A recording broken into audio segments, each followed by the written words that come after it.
Today, we're gonna make takoyaki using this. Okay, here's the ingredients.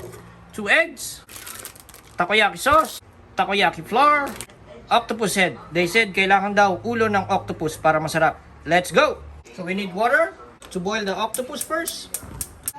So we need to boil the octopus at least 8 to 10 minutes. Flip over. And there you have it, folks.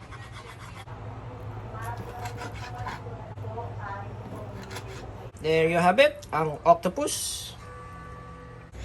8 tablespoons of takoyaki flour. 7. Another one. 1 egg. Another one. 1 cup of water. Another half cup of water. Mix it. We need butter.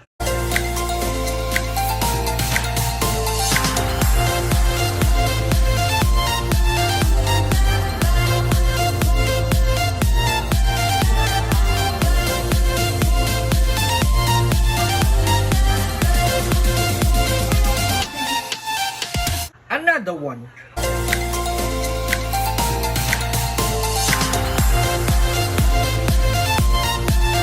Another one.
And there you have it, folks.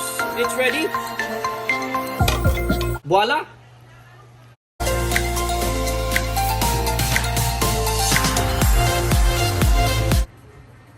Takoyaki sauce. Bonito flakes.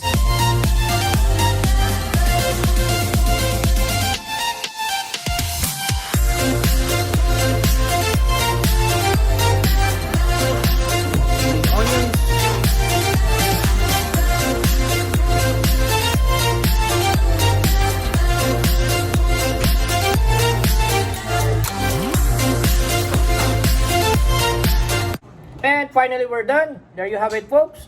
Takoyaki.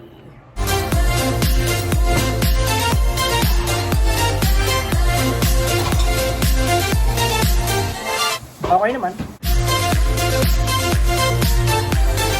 That's all, folks. See you on my next vlog.